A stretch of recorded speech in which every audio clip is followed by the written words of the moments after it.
Yeah, we charged it last week. You want me to? Yeah. So Okay. we'll lose the again, so.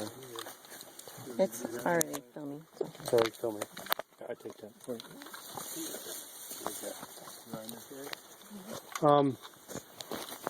Thanks again for everybody Watch coming me. out. I'm stepping. Sorry. Stepping on Brian there. Thank you again for everybody coming out, and I guess we want to start off with Leanne. Do you want to say anything? Well, I just again wanted to thank everybody for coming, and this is what Brian wanted, and this is his passion, and I appreciate everybody being here while we lay him to rest. Anybody else have anything to say? You know, I'm riding this bike today that if anybody remembers back at the Bonanza ride, Brian came, he saw that leaning against the table and he's just admiring it. I said, take it for a ride. Didn't even hesitate, grabbed it, took off. Did 2 laps. And you put everything you had into it. And the thing is just fitting to have it out here today. Riding it on his favorite trail, and one of my favorites as well. So, thank you, Brian. I'm riding Brian's old bike today, and it feels, since I got that bike from him, it's my favorite bike to ride. It's pretty much the only bike I ride anymore. He's been such an inspiration to all of us. Shows us, you know, what we're all capable of and what's inside of all of us. And I just hope everybody keeps that memory of him inside of them and know that you're all capable of accomplishing anything you put your mind to. So, thanks for that, Brian. Well, I saw that bike last July. I saw Brian in March in Tuscarora, that cold, rainy day. Remember that? And his voice was squeaky, and he was small. And I thought, wow, he's not going to ride again. This is not good. And then 3-4 months later, I'm working the finish shoot at the Dark Hollow, and I have a cowbell and a couple beers from that pitcher on the table, and I see him rolling up, bloody, with half a chamois on a rigid single speed. And I'm ringing the bell, and I can't believe it. And if anyone sees the old footage, or you know, the YouTube that someone posted, you'll hear my voice saying, "Brian Fulton, is that Brian Fulton? I can't believe that." You know, 3 months ago, you looked nothing like this, and here you are smiling, bleeding, and with your clothes ripped on a rigid single speed, tearing it up. He was so happy.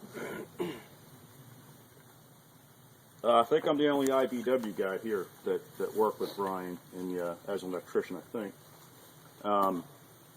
Brian's always going to be remembered in Local 24. There isn't anybody that I know that worked with Brian that has a bad thing to say about him. What John said was true. He took care of his guys.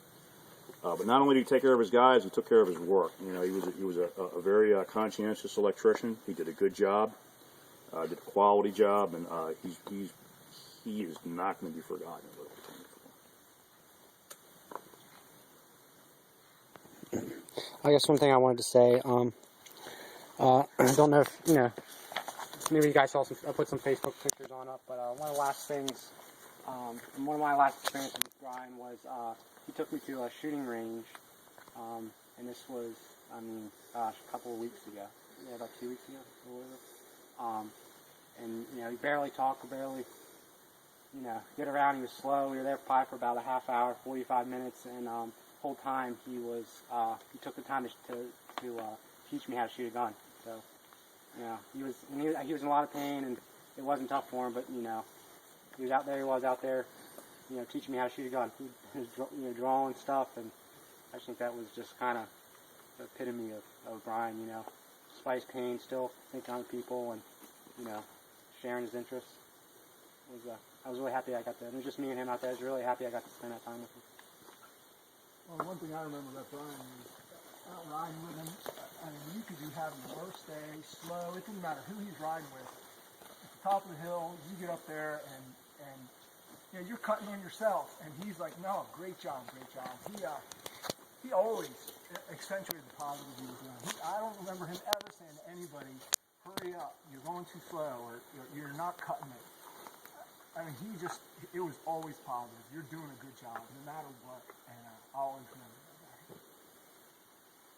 that. I only rode a bike a handful of times with Brian, but this one time we were doing a night ride, and you could see the clouds getting darker and darker from the parking lot, and we just knew that we were going to get hit pretty hard.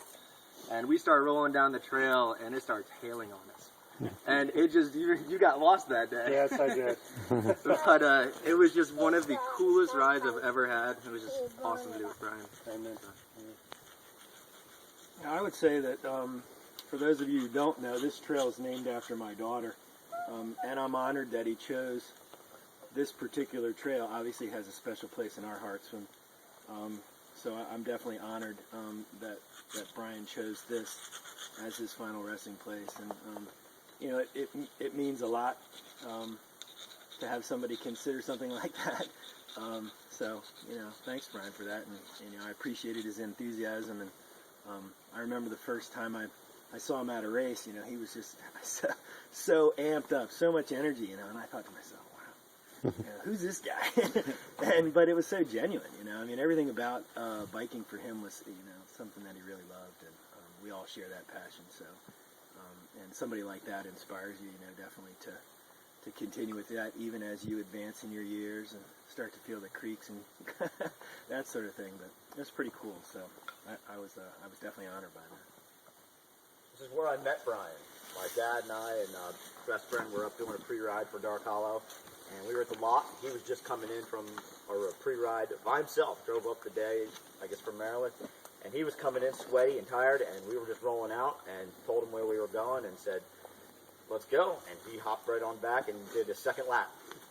Tired and beat up, and it was, I think, his first time here, and it was maybe 4 years ago, and he got into the races and never looked back, and this is a perfect place for us to be today.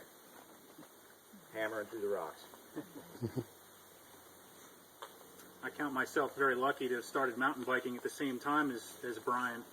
We were the same age, and we did our first race together, Maximus. And we were both big guys at the time, Clydesdales, suffering up the steep hills. And that particular race, the trail was more like a river.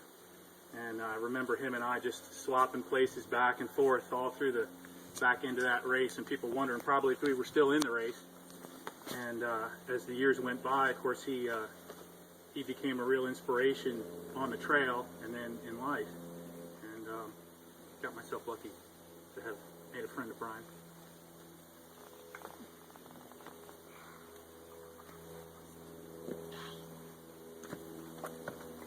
Anybody else have anything to say?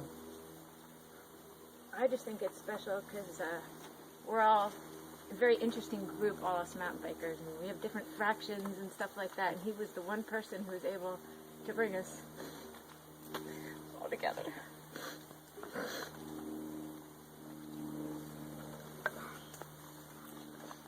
And that's special. Anybody else could do that.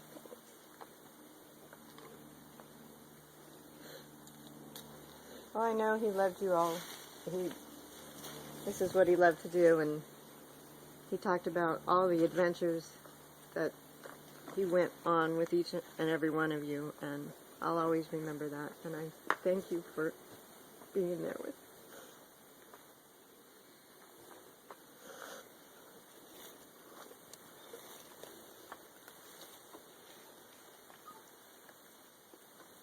Well, what we're going to do, I'm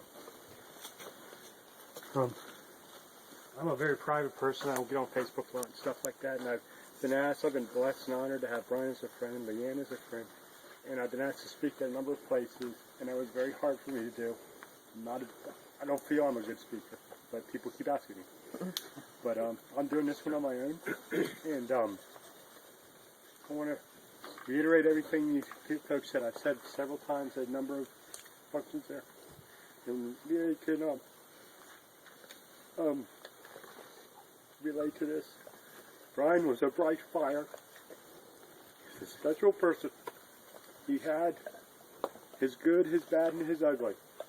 And at times when Brian and I butted heads, there's something about walking away from Brian when we would butt heads that if I needed anything, Brian was there.